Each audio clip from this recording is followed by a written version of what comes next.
नमस्कार बंधुरा आशा करी तोमरा सकले खूब भालो आछो सुस्थ आछो आमिও भालो आछि। प्रतिदिनेर मतन आजके एकटा दुर्दान्त स्वादेर रेसिपि निये हाजिर हये गेछि। सामनेई जेहेतु दुर्गापुजो एबं दुर्गापुजो उपलक्षे किन्तु आमादेर प्रत्येकेर बाड़ीतेई किन्तु कम बेशी निरामिष रान्ना षष्ठी बा अष्टमी उपलक्षे हयेई थाके। तो सेई उपलक्षे किन्तु आजके एकदम सम्पूर्ण निरामिष उपाये फुलकपि दिये पनीर दिए एक दुर्दान्त स्वादेर रेसिपि आजके तोमादेर सामने तुले धरछि। तो आजकेर এই রেসিপিটি ফুলকপি পনিরের ডালনা। তো চলো দেখে নেওয়া যাক এই রেসিপিটি আমি কিভাবে করছি। সবার প্রথম বাজার থেকে আনা ফুলকপিটাকে ভালো করে পিস পিস করে তার ফুলগুলোকে কেটে নিয়েছি। ভালো করে ধুয়ে নিয়ে তাতে আমি বেশ কিছুটা ফুটন্ত গরম জল দিয়ে তাতে 1 চামচ নুন আর হলুদ দিয়ে ভিজিয়ে রেখেছি 30 মিনিটের মতন। এতে ফুলকপির মধ্যে থাকা পোকামাকড় যেগুলো থাকে সম্পূর্ণটা কিন্তু পরিষ্কার হয়ে বেরিয়ে যায়। আমি এখানে 200 গ্রাম মতন পনির নিয়েছি দুটো ফুলকপির জন্য। তো সেটাকে আমি পিস পিস করে কেটে নিয়েছি। তোমরা চাইলে ছোট বা বড় কেটে নিতে পারো তোমাদের পছন্দ মতন।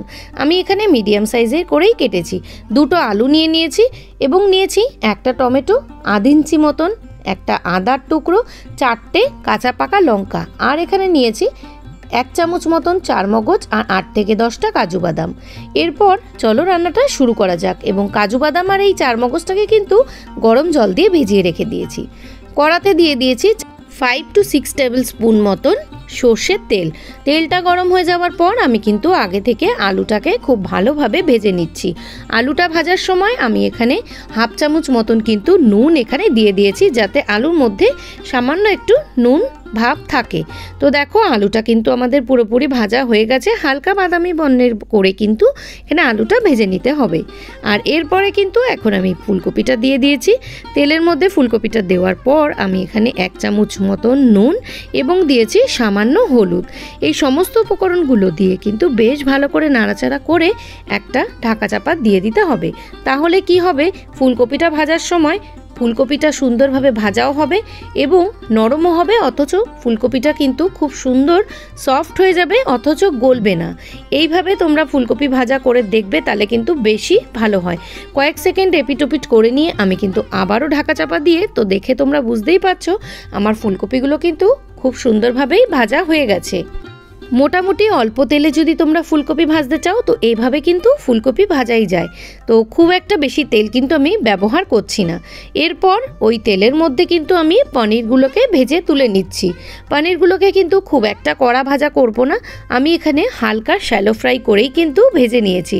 পনির যদি খুব একটা কড়া করে ভাজা হয় পনিরের মধ্যে যে সফটনেসটা সেটা কিন্তু নষ্ট হয়ে যায়। তো দেখো এখানে কিন্তু আমি পনিরটাও ভেজে তুলে নিচ্ছি।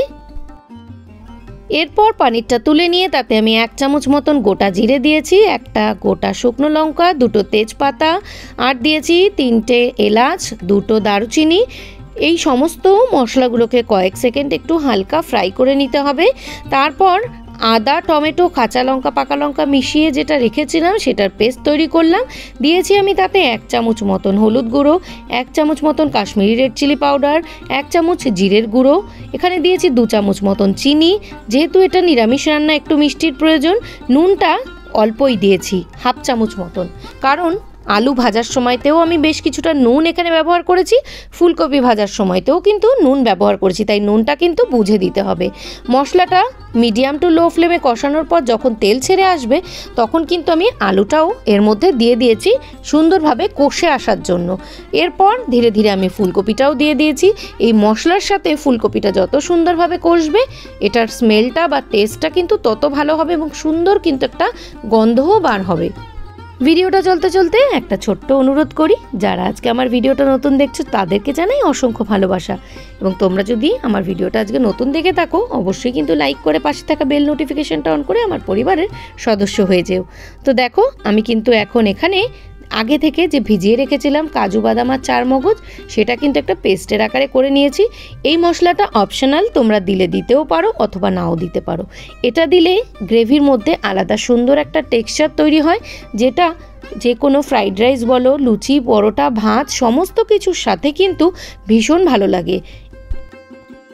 এরপর আমি পনিরগুলোকে দিয়ে দিয়েছি। পনিরগুলোকে দিয়েও কয়েক সেকেন্ড একটু এপিটোপিট করে নিয়ে আমি এখন দিয়ে দিয়েছি যে গরম জল। এখানে আমি ফুটন্ত গরম জল ব্যবহার করেছি। জল দিয়ে খুব সুন্দরভাবে মিশিয়ে দিতে হবে এবং এই ঝোলটা কয়েক মিনিট কিন্তু একটু ফুটিয়ে নিতে হবে যতক্ষণ না পর্যন্ত আলুটা সেদ্ধ হয়। এখানে কিন্তু খুব একটা বেশি সময় আমরা ঢাকা চাপা দিয়ে রাখবো না। বেশি সময় ঢাকা চাপা দিয়ে রাখলে কিন্তু এখানে ফুলকপি কিন্তু একদম গলে বাজে হয়ে যাবে। তো সেই জন্য কম সময় ধরেই কিন্তু আমরা এটাকে কুক করব এবং সবশেষে দিয়ে দিচ্ছি হাফ চামচের থেকে কম জায়ফল জয়িত্রীর গুঁড়ো, হাফ চামচের থেকে কম গরম মশলা আর দিয়েছি 1 চামচ মতন ঘি। এই সমস্ত উপকরণ দিয়ে খুব ভালোভাবে কিন্তু তৈরি করে স্ট্যান্ডিং টাইমে রেখে দিতে হবে। তারপরে দেখো আমাদের কিন্তু একদম ফুলকপি আলু পনিরের এই ডালনা পুরোপুরি রেডি। তো কেমন হয়েছে অবশ্যই কমেন্টের মাধ্যমে জানিও। তো চলো ততক্ষণ পর্যন্ত সবাই ভালো থেকো। চলো আবার আসবো পরবর্তীতে কোনো নতুন রেসিপি।